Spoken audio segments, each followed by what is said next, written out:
성전을 사모하는, 즉 전을 사모하는 열심, 이게 좋은 것 같지만 좋지 않을 수도 있어요. 우리가 교회를 사랑합니다, 주님을 사랑합니다, 이거 두 가지가 같은 것 같은데 아니에요.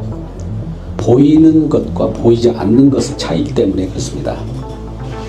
보이는 것,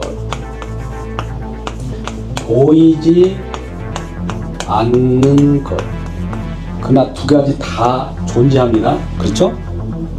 우리는 이 역사 속에, 공간 속에, 시간 속에 놓여 있기 때문에 이것이 더 뚜렷하게 보여요. 이것이 뚜렷. 그러나 사실은 이것이 더 뚜렷한 겁니다. 하나님 입장에서. 이것을 숨겨놓고 있어요. 이걸 볼 줄 아는 은혜가 있기를 주님에게 축복합니다. 그래서 이 세상에 너무 집착하면 주님이 안 보여요.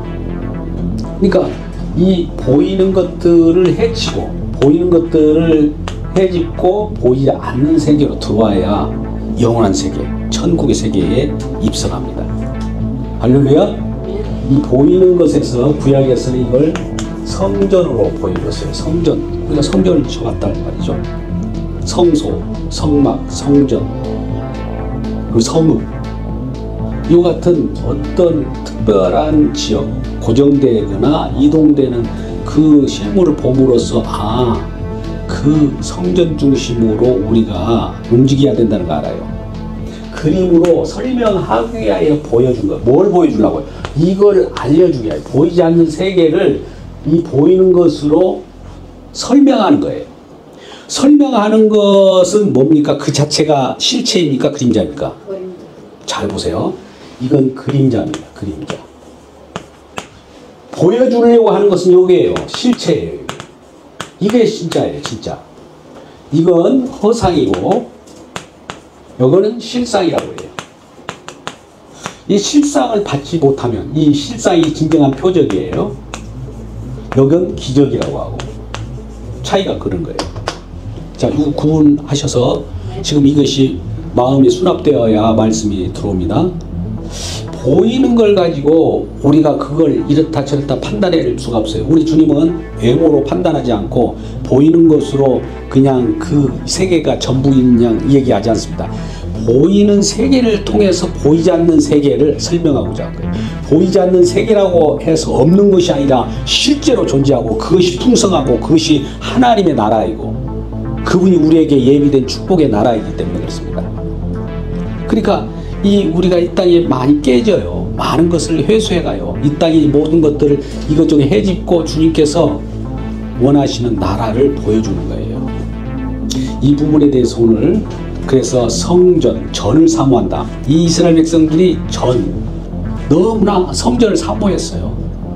이 사모하는 것들이 보이는 것을 사모하다 보니까 진정한 보이는 걸 통해서 보여주고자 하는 주님이 안 보인 거예요.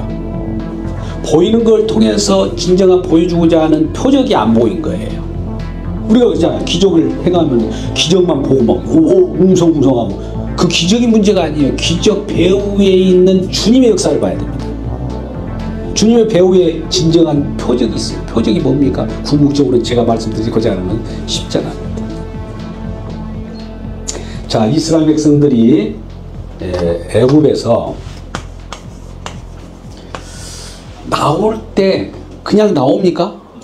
애굽에 있는데 잘 살고 있어요. 물론 세상 신에 의해서 조정을 받고 살지만 그래도 거기에 딱 들어 안착해 가지고 자, 좋은 데가 있다. 나가자. 또 나갑니까? 우리가 이 땅에 발붙여 살 때 예수 믿자. 예수 구원으로 우리가 이 에클레시아 주님으로 말미암아 주님의 부르심을 받고 떠나고 싶어해요? 이곳이 등따서 배부른데 왜 떠나려고 그럴까요? 근데 그 속성이 뭐냐? 애굽의 속성 바로의 속성인데 바로 왕, 세상 신의 사단의 속성이에요. 사단의 속성들이 9가지로 나옵니다. 우리가 잘 알듯이 이 10가지 재앙 중에 9가지가 바로의 속성이에요. 바로의 속성. 10가지 재앙이 있었어요. 10가지. 한 가지는 장자재앙이라고 최후의 재앙인데요. 장자재앙. 9가지 재앙을 통해서 10가지, 마지막 이걸 한 가지라고 합니다. 10가지를 한 가지라는 표현을 해요. 제 대표적인 데이기 때문에. 9가지 재앙 때문에 그 바로의 속성이 우리 마음 가운데 있다는 거예요. 9가지가 다. 본래 이 애굽의 재앙을 뭘 해줬습니까? 우리가 잘할 때 한번 피, 개, 리, 파, 아, 독, 무, 매, 흙. 이 9가지예요. 피, 개, 이, 파, 악동, 독종, 우박, 메뚜기 이런 흑암, 재앙을 줘도 이런 끝까지 이걸 재앙을 가져놓더라도 우리가 그 속에서도 끝까지 머물라고 하는 거예요. 습성이. 그러니까 이런 재앙을 통해서 9가지 속성이 우리 마음 가운데 있는 거랑 똑같아요. 지금 세상과 우리는 보이는 걸 통해서 보이지 않는 우리 마음이나 우리 마음의 천국이라든지 주님께서 우리 주장하고 있는 심정을 지금 표현하고 있는 겁니다. 근데 이 9가지 속성이 우리 마음하고 똑같아요. 이거 벗어날 수 없어요. 이 속성 때문에 우리는 죽음이 오잖아요. 그죠? 그래서 이러한 것 때문에 죽는다 해서 10번째 죽어라 하는 것이 마지막 한 가지 재앙이 한 가지라고 그래요. 장자재앙을 한 가지 재앙이라고. 그렇게 성경에 그렇게 나와 있어요. 10가지 재앙 그렇게 하지 않습니다. 9가지 재앙은 그대로 나열한 다음에 마지막 한 가지 재앙이 대표적인 거예요. 그러니까 이런 속성 때문에 9가지 속성 때문에 여기를 심판하는 것이 마지막 재앙이다. 이걸 아셔야 돼요. 이걸 우리는 출애굽에서 우리가 잘 나타낼 수 있죠. 출애굽에 지금 12장 13절 말씀을 펴서 보면 알 거예요. 우리가 지금 설명하는 과정 속에서도 성경을 보면 좀 좋습니다. 출애굽기 12장 13절에 출애굽 여호와의 어린 양의 피, 어린 양의 피, 이걸 6월절 어린 양이죠. 6월절 어린 양의 피에 의해서 이스라엘 백성들이 애굽이라고 하는 곳에 아브라함 언약 자손이 처음에 70명이 들어갔다가 나중에 4대 한 430년 만에 몇 명이 불어납니까? 장정만. 우리가 이걸 이제 출애굽기 19장 1절 말씀 가운데 보면은 60만 3,550명 이렇게 되어 있어요. 이 장정이 아브라함의 언약 자손으로 들어가 있는데 이들이 이렇게 나와요. 출애굽하는 인원이 이렇게 된 거예요. 장정만. 이 장정을 대표하는 거죠. 그런데 이들이 나올 때 이들은 아브라함의 언약 자손이었어요. 분명히 아브라함 언약 자손이 애굽에 들어가 있어요. 애굽에 지금 들어가 있습니다. 거기에서 애굽 속에 들어있는 어둠 속에 들어있는 빛의 자녀가 있단 말이죠. 그들을 불러내는 거예요. 그래서 어떻게 불러내느냐 했더니 여기에 그냥 불러내서 이 백성들이 여기 나오는 것이 아니라 어린 양의 피에 의해서 이렇게 자손이 나와요. 그러면 여기에서는 아브라함의 언약 자손으로 애굽의 사단의 조종 아래 여기에 있었지만은 이쪽으로 나올 때 어린 양의 피의 공로에서 이쪽으로 나와 있기 때문에 이쪽 자손은 어린 양의 피의 자손인 거예요. 할렐루야. 잘 보세요. 어린 양의 피 묻혀서 피로 나왔기 때문에 나는 피의 자손이야. 나는 피에 의해서 나타난 자야. 나는 피의 공로에 의해서 새롭게 생명을 얻은 자야 라고 하는 거예요. 잡히나요? 그림이 잡혀야 됩니다. 이 부분은 이게 여기가 어린 양이 장차 어떤 내용으로 가냐면은 출이라고 하는 것은 계속 제가 합니다만 출세상, 출애굽. 여기 출애굽이에요. 출애굽으로 출발했어요. 이런 내용이 궁극적으로 여기에 실상으로서는 여기도 사실은 허상이고 여기도 좀 허상적인 거예요. 근데 여기 실상으로 어린 양이 누구냐면 예수님이에요. 누가복음 9장 31절의 말씀에는 예수님께서 별세예요. 별세. 별세 신앙 아시나요? 예수님께서 그 변화산상에서 그 보여주는 것은 별세예요. 세상을 떠났단 말이죠. 떠났다는 것이 뭡니까? 죽음이죠. 죽음. 예수님의 죽음이나 어린 양의 피나 이런 같은 거 아니겠어요? 이 예수님의 죽음에 의해서 만들어진 자손, 이게 진짜라는 거예요. 이게 실상이요, 이건 모형이에요. 그림자예요. 할렐루야. 이 부분 우리가 잘 생각해 보시기 바랍니다. 우리가 여호와의 어린 양의 피요, 여호와의 어린 양의 피에 의해서 6월절에 죽음의 문턱을 넘어섰어요. 죽음이 이들을 덮치지 못하고 넘어갔다는 거죠. 재앙이. 그러니까 이들은 죽음이라고 하는 것이 일단은 그들에게 엄습했어요. 죽음 없이 그냥 태어나게 그냥 살아난 것이 아니라 죽음이 왔다가 죽음이 일단 들이닥쳤어요. 그 속에서 살아난 거예요. 우리가 이 땅에 살아갑니다. 저와 여러분이. 그럼 한번 죽음이 와요. 죽음이 들이닥쳐요. 히브리서 9장 27절 잘 아시잖아요. 한번 죽는 것은 정해졌어요. 이미. 죽음이 와요. 그러나 다시 살아나는 거예요. 거듭 태어났다. 하늘로 다시, 하늘 생명으로 태어난 거예요. 이 내용이 하늘 생명으로 태어난 내용을 얘기하는 거예요. 그러면 왜 이렇게 하느냐? 이렇게 해가지고 어쩌려고? 출애굽의 목적이 뭐냐? 어쩌려고 해요? 출애굽 목적이. 결국 저와 여러분을 같은 백성으로 우리를 모아서 우리를 성소같이 삼으시고 자손으로 기업의 산에 삼으시고 우리와 함께 임마누엘하고 우리가 영원토록 함께 살기 위하여 그렇다는 거예요. 그러면 이 출애굽의 목적이 무엇일까? 출애굽의 목적이 뭘까요? 여러분? 출애굽 목적이 뭐예요? 예? 출애굽. 애굽으로부터 나오는 애굽의 목적. 뭘까? 이 출애굽기 15장 17절 말씀 보니까 이 백성을 인도하사 기업의 산에 심으려고 함. 그래서 이걸 보니까 과연 주의 손으로 주님의 손으로 만드신 성소로소이다. 성소로소이다. 주의 손으로 만든 성소라는 거예요. 이 백성을 가지고 출애굽시켜서 기업의 산인 신의 산에 심어놨더니 신의 산이 1차적으로 들어왔어요. 출애굽기 19장 1절 이하.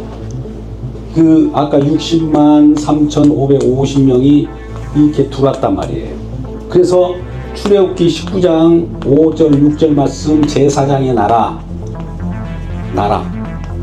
제사장을 통하여, 제사장이라면 제사 지내는 그 제사장의 공로에 의해서 발생된 백성들, 이 나라를 만들어서 이 나라에서 주님과 이 나라에서 이 언약 자손들을 주의 손으로 만든 성소와 같이 여기면서 영원토록 주님께서 그 속에 거하시고 거하실 뿐만 아니라 그 속에 주님께서 만나주신다. 이 성소에서 만나주신다. 출애굽기 이 부분을 좀 우리가 생각해 25장 8절이나 25장 22절 같은 경우는 이 성소에서 거하신다고 그래요. 거하신다. 우리 주님이 이스라엘 백성들에게 그들을 끄집어내서 성소 삼으셨어요. 성소, 거할 처소. 우리를 처소 삼는다고요. 그런 다음에 거기서 만난다요. 만나주신다요. 거기서 만나주시겠다는 거예요. 그러면 이제 모세를 통해서 성막을 만들어라, 성소를 만들어라 하잖아요. 그 이유는 내가 너희들과 함께 만나겠다는 거예요. 그러니까 우리 주님께서 우리가 만날 수 있는 것은 성소예요. 성소라는 것은 성막이에요. 성막이라는 것은 성전이에요. 결과적으로 보이는 곳에서 구약에서는 만났지만, 여러분, 구약에서는 보이는 성전이에요. 보이는 성막이에요. 보이는 성소에서 만났지만, 지금 어떻습니까? 성령이 내 안에 들어왔잖아요. 내가 성소가 됐잖아요. 주님이 항상 나와 임마누엘과 함께하는 거예요. 할렐루야. 이 부분을 생각해 보자고요. 그래서 이 성소에서 나와서 일단 아까 60만 3,550명이 이제 민수기 뭐 10장 11절, 그 다음에 우리 이제 마지막에 가나안 땅에 들어가기 전에 인구를 딱 조사해 보니까 이 인구가 거의 비슷해요. 60만 1,750명. 60만 1,750명. 장정만. 그러니까 이 구원받은 백성들을 공동체로 놓고 이 공동체를 성소라고 그래요. 주님께서 기업의 산에 심은 내용이라는 거예요. 그래서 이 내용을 우리가 이 시내산에 첫 번째 왔잖아요. 시내산에 왔을 때 여우 제일 위에는 모세가 하나님을 만나요. 여기 밑에는 대표들이 있겠죠. 장로들. 여기 백성들이 있어요. 그 뜻이 이런 방법으로 이게 성소를 삼으시라고 하십니다. 출애굽기 15장 17절 말씀이에요. 이 부분을 이제 성막으로 변해서 이 지성소라고 하는 것이 있어요. 즉 하나님 직접 만나는 그 곳. 그리고 그 앞에 성소가 있어요. 그 다음에 뜰이 있어요. 일반 백성은 뜰에서, 대표들은 성소에서, 또 진정한 제사장은 지성소에서 이렇게 만나는 내용. 그러니까 이건 기업의 산이 신의 산을 성소 삼은 거고, 여기는 성전을 성소 삼은 거 똑같은 거예요. 이 부분을 우리가 아셔야 돼요. 우리가 성령에 관한 부분들을 지금은 성령께서 저와 여러분과 함께 계시기 때문에 이 부분을 알지 못하면 진짜 우리가 구원받은 백성인가? 이걸 생각해 보셔야 됩니다. 그래서 이 신의 산에 이러한 성소가 세워진 거하고, 그 다음에 1차적으로 이제 지성소가 이제 이건 성막이잖아요. 성막. 여기는 신의 산이고, 그 다음에 이것이 어떻게 갑니까? 나중에 성전. 여러분, 성전은 어디 이제 저렇게 이스라엘 백성들이 광야에서 이 성막으로 이리 가면 가고 저리 가면 가고 쉬면 쉬고 이랬던 형태예요. 그러면 가나안 땅에 이제 들어가서 정착한 다음에 뭘 했습니까? 예, 그때는 성전이죠. 그래서 성전을 졌는데, 성전, 가나안 땅에 성전을 졌을 때 처음에 지은 성전이 뭐예요? 다윗에게 내가 너에게 성전을 짓게 해주겠다. 그러면 너의 아들에게 짓게 해주겠다고 그래요. 다윗은 우리 주님을 위하여 나는 예, 왕궁에 거니는데 우리 여호와 하나님은 예, 천막에 거하는구나 해가지고 성전을 지으려고 했는데, 아니야, 내가 너를 위하여 성전을 지어줄게 하면서, 그러나 너는 이 성전을 짓는 준비만 하고 솔로몬, 다윗 왕 아들인 솔로몬 왕 때 성전이 이루어집니다. 이게 열왕기상 8장 21절이에요. 이 성전을 완공한 거예요. 그리고 성전에 와서 기도하고, 성전에 와서 하나님께 아뢰면은 우리 주님께서 그 속에서 만나서 우리의 이스라엘 백성들의 소원과 그들의 간구를 들어 응답합니다. 그래서 이 기도, 솔로몬 성전의 낙성식, 무엇입니까? 낙성대가 아니에요. 이 솔로몬 성전을 봉헌하는 그런 내용들이 나오는데, 8장 21절. 그런데 이 솔로몬 성전이 어떻게 됐습니까? 이스라엘 백성들이 이렇게 있는데, 이스라엘 백성들은 나중에 이 성전이 회파되어 버립니다. 바벨론이라고 하는 그 극심한 또 다른 애국과는 또 비교할 수 없는 이방 세력, 이것도 바벨론도 사단과 같은 세력들이에요. 거기에 의해서 또 포악을 받고 그들에게 끌려가요. 포로 생활을 해요. 그러니까 포로 생활할 때 여기에 성전 다 회파됐다. 회파됐다는 것은 깨지고 거기에 있는 기물들 다 부서지고 다 망가지고 한 거예요. 그런 다음에 어떤 일정한 기간, 오늘 다리오 왕이라고 하는데 다리오 6년 정도 될 때 이 왕, 이거는 다리오 왕은 바벨론 왕이 아니에요. 바벨론을 집어 삼켰던 메데 바사의 왕인데 이후에 바로 고레스 왕이 옵니다만 다리오 왕부터 벌써 이들을 포로로부터 너희 나라에 귀국하라, 귀환하라, 너희들이 다시 성전을 회복해, 이런 걸 조서를 내려서 허락합니다. 그러니까 이들이 귀국에 했어요. 귀국. 바벨론으로 포로로 끌려갔다 70년 만에 귀국을 했다고. 귀국해서 지은 것이 뭡니까? 이 성전을 수르바벨. 여러분 수르바벨 성전 아세요? 이 수르바벨 성전은 솔로몬 성전은 엄청나게 컸어요. 그냥 화려하고 정말 웅장했는데 수르바벨 성전을 이렇게 보니까 너무나 보잘것없어요. 귀환해가지고 성전터 기초를 놨는데 이 솔로몬 성전을 지을 때 여러 레위인과 제사장들과 이런 사람들 솔로몬 칠 때도 이걸 봤잖아요. 근데 신전을 봤던 그들이 이 수르바벨 성전을 다시 회복하고 기초를 놓는 걸 보고 대성통곡을 합니다. 왜 대성통곡이에요? 별 볼 일 없거든요. 본래는 큰 성전이었는데 다시 회복해가지고 귀국해가지고 성전을 짓는데 이 기초를 놨는데 이게 볼품이 없는 거예요. 내가 이전에 솔로몬 성전 때는 엄청났는데 어떻게 이렇게 우리가 위축되고 별 볼 일 없는 성전으로 만들었을까? 이 얘기 나와요. 근데 그럼에도 불구하고 하나님은 이 작든 크든 성전을 통해서 이 크고 작은 것이 문제가 아니라 이 성전을 통해서 말씀하고자 하는 내용이 있어요. 말씀하고자 하는 내용이 보이지 않는 내용이에요. 이건 성전은 보이는 내용이고, 그러니까 그것이 중요한 거예요. 그래서 수르바벨 성전이 이네들이 이제 이스라엘 백성들이 와서 귀국해서 성전을 회복할 때에 성전 졌는데 기초를 삼을 때 에스라 3장 12절 같은 경우는 기초를 놨을 때 대성통곡할 때 대성통곡. 우리가 어찌 이런 볼품없는 성전인가 하면서 그때 연세 드신 분들이 그렇게 대성통곡했어요. 에스라 6장 15절 말씀 보면 이렇게 성전이 이제 완공됐어요. 이런 내용이 그런 성전이 이제 수르바벨 성전이에요. 지금 성전에 대해서 지금 얘기합니다. 아까 신의 산이라고 하는 여기에 내가 기업의 산에 너희와 함께 있으라, 내가 만나주라, 나 너희와 함께 가리라 하고, 또 그것이 성막으로 가서 지성소, 성소, 뜰이 있는 이 성막, 그 다음에 성전도 솔로몬 성전에서 수르바벨 성전으로. 수르바벨 성전에서 그러면 이걸로 끝나느냐? 여러분, 이스라엘 백성들에게 헤롯이라는 왕이 있는데 분봉왕이죠.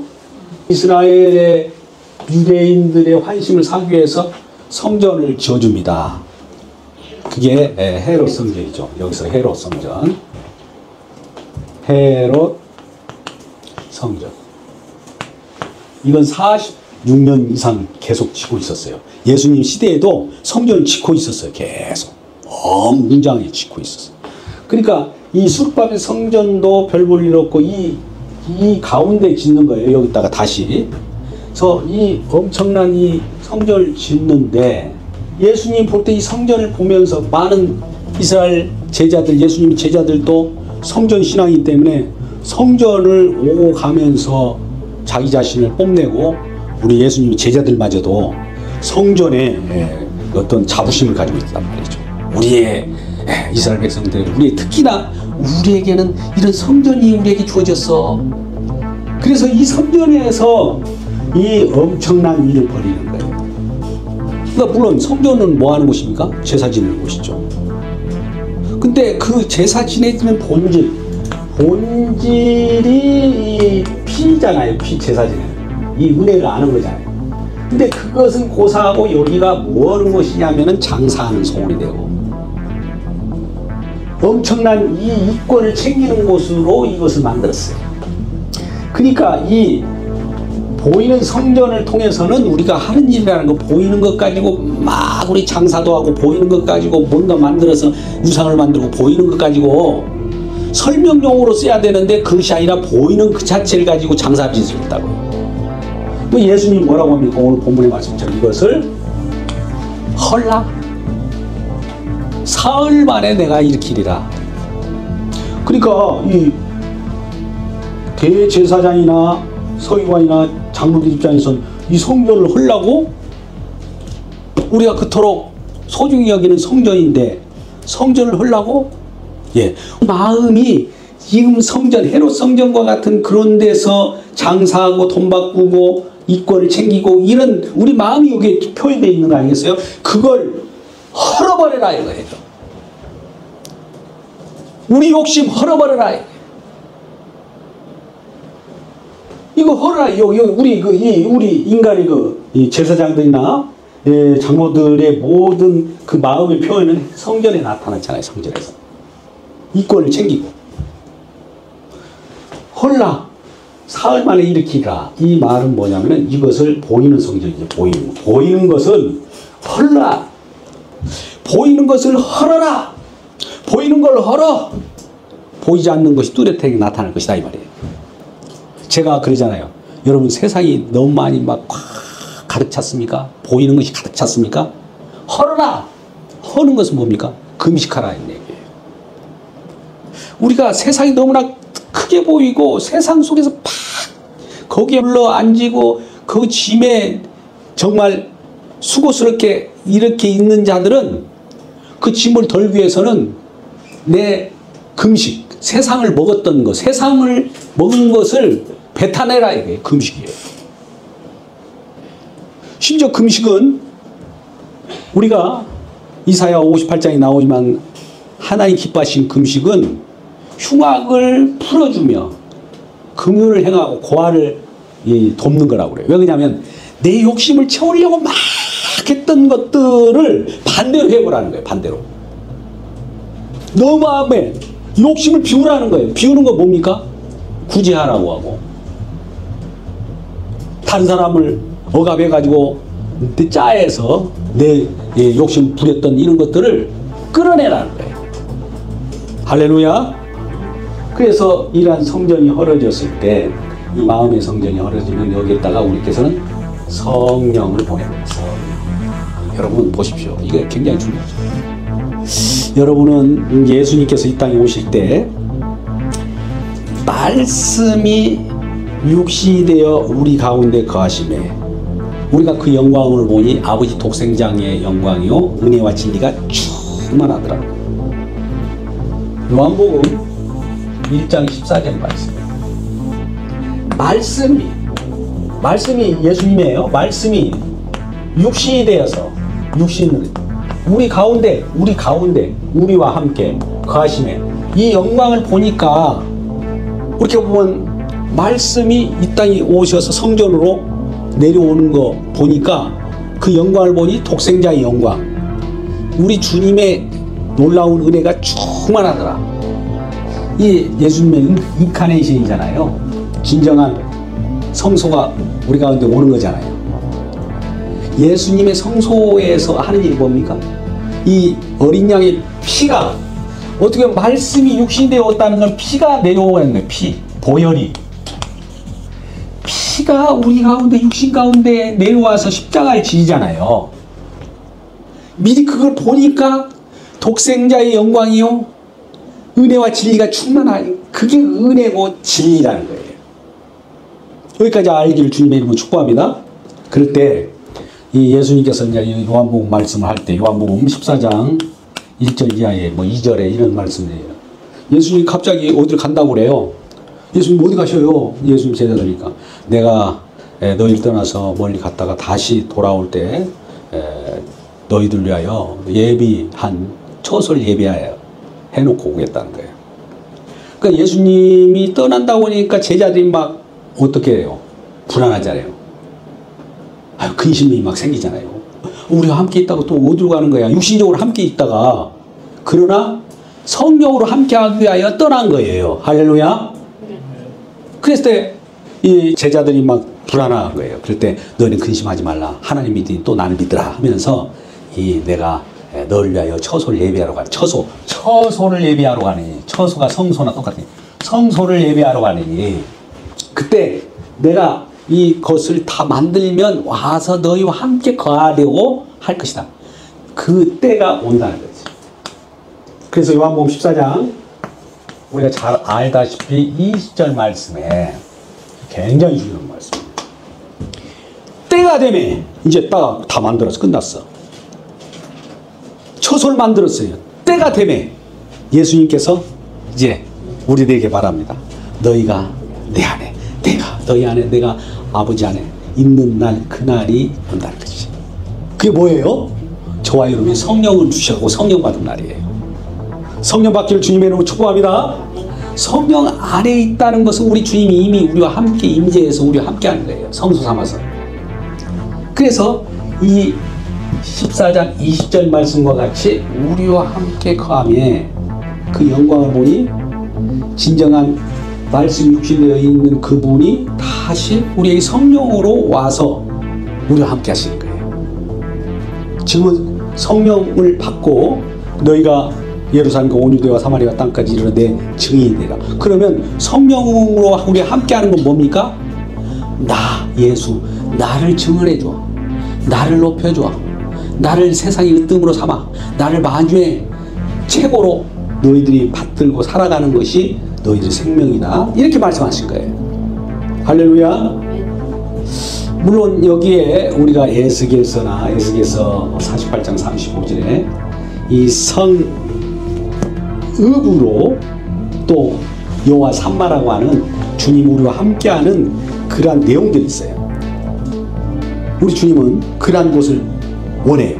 그리고 예루살렘 성 지역 성 이것도 우리 주님께서 보장합니다. 이건 장차 전국을 보장한 거랑 똑같대요. 그래서 이러한 성 이제 육신이 이렇게 와서 하니까 이런 것은 이제 보이는 것은 이제 필요 없다는 거예요. 보이는 것은 직접 예수님이 성령이 되어가지고 어떻게 하냐? 성령이 우리에게 임하게 되면 우리가 이제 성소가 되는 거예요. 성소 기억하세요? 우리가 예수님의 성소 하나님이 거하실 처소가 되는 거예요. 성령을 받으면 성령을 이렇게 씁니다. 성령. 그러면 우리가 고린도전서 3장 16절 말씀에 뭐라고 합니까? 하나님이 성전인 것과 하나님 성령이 너희 안에 거하는 걸 알지 못하느냐? 우리가 성전이라는 거예요. 이 성전은 지금 보이는 성전이 아니라 보이지 않는 거예요. 보이지 않지만 이게 확실한 거예요. 우리 성령이 보입니까? 보이지 않지만 지금도 성령으로 일하시는 거예요. 확실한 거예요. 이 보이지 않는 것이 더 확실하다니까요. 그래서 이 고린도전서 6장 19절 말씀 한번 이거 마지막으로 이걸 펴주시면 좋겠어요. 6장 19절 말씀 보세요.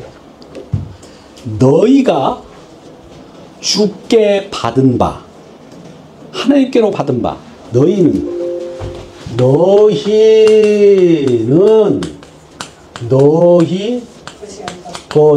몸이 아니라 하나님의 것. 읽어보세요. 고린도전서 6장 19절 시작. 너희 몸은 너희가 하나님께로부터 받은 바 이 가운데 계신 성령의 전인 줄 알지 못하느냐. 그 다음에요. 중요해요. 20절. 값으로 산 것. 아까 피값으로 샀잖아요. 피. 6월절 어린 양 피값으로 우리를 샀어요. 피값으로 산 것이기 때문에 주님께서 피로 이렇게 샀어. 뭐 우리는 피의 그 공로에 의해서 존재하는 자들이에요. 하나님께 그래서 영광을 돌려라. 피값으로 산 것이 되었으니 그런즉 하나님께 영광을 돌려라. 피값으로 6월절 어린 양의 피에 의해서 존재하는 거예요. 피에 의한 백성이에요. 피백성이에요. 하나님 백성 이렇게도 할 수 있지만 더 구체적으로는 피에 의해서 나타나는 백성들이에요. 주님께서 피 흘려 주심으로, 즉 주님께서 죽어 주심으로 나타나는 백성이라는 거예요. 그러니까 주님이 죽고 우리가 사는 거예요. 그 안에서 우리가 살아갈 때, 아, 주님께서 왜 죽으셨는가? 우리를 살리려고 주님께서 피값으로, 그리고 피값으로 샀기 때문에 이게 소속은 어디예요? 피값은 소속이 지금 주님이 소속이잖아요. 주님의 피예요. 주님의 피지 사단의 피도 아니에요. 주님의 피예요. 주님의 피, 주님의 것, 주님의 것, 주님의 것, 주님의 소속이 된 거예요. 이게 우리 것은 우리라고 주장할 수 없어요. 오늘도 나는 내가 내 삶을 내가 스스로 사는데 어디가 내 스스로 살아요? 우리 주님께서 잘 보세요. 우리가 건강 같은 것도 잘 우리를 알게 하시는 방법이 여러 하나님 다방면으로 이것저것 다 움직여가지고 다 하는데요. 우리 주님이 조금이라도 우리가 아플 때 의사나 뭐 여러 주변에 있는 도움 손길을 통해서도 우리가 산다고 하지만 그 사람들을 우리 주님께서 붙잡아 주는 거예요. 만약 우리 속에 순환기나 피나 여러 흐르는 이 내용들이 주님께서 지금 운행하여 주지 않고 살아 역사하지 않게 한다면 순간적으로 사라져 버립니다. 그러니까 우리는 아무것도 아니에요. 그럼 어떻게 존재하냐? 주님의 피에 의해서 존재하는 거예요. 그럼 주님께서는 피를 흘려주신 그 공로가 얼마나 그 헛되지 않게 하기 위해서 우리들 얼마나 보존하겠습니까? 산 우리 하나님 백성인데 이러한 우리의 소중함을 알고 이제는 주님, 나는 내 인생은 나의 것이 아니라 주님의 것입니다. 주님께서 피로 사신 백성이군요. 교회도 마찬가지예요. 피로 사신 교회라는 말은 피로 사신 구원받은 백성이라는 거예요. 우리. 그래서 피로 사셨기 때문에 주님의 피 공로만 자랑하고 교회 안에서는 다른 거 꺼내놓을 필요가 없어요. 세상 거 끝내봐야 그거 한 별 볼일 없어요. 순간적으로 하나님 훅 불어버려 날아가 버려요. 그리고 우리는 안개와 같은 인생이지만 진정한 생명, 보이지 않는 생명이 지금 우리 가운데 이미 예비된 축복으로 마련되어 있다는 이 사실을 기뻐하시는 저와 여러분 되시길 주님의 이름으로 축원합니다. 기도하겠습니다. 아버지 하나님 감사합니다. 주님의 놀라운 사랑으로 오늘 주의 전 우리가 보이는 성전을 사모함으로 말미암아 보이지 않는 성전이 훼손될까 싶습니다. 그러나 이제 우리 주님께서는 보이지 않는 것이 더 크고 실상으로 우리와 다 있기 때문에 진정으로 이 세상의 모든 기적들은 표적을 나타내고 우리의 이 세상에만 살아가는 모든 것들이 십자가의 표적을 증언하게 하여 그 십자가의 유월절 어린 양으로 오신 예수님이 우리의 존귀하신 만유의 주요 우리의 주인이라는 것을 알게 하여 주시면 감사합니다. 변함없는 사랑으로 이 놀라운 본질의 역사가 우리 마음 가운데 임하게 하여 주시고 그 가운데서 승리하며 살아갈 수 있도록 은혜 내려 주옵소서. 예수님의 이름으로 기도드리옵나이다. 아멘.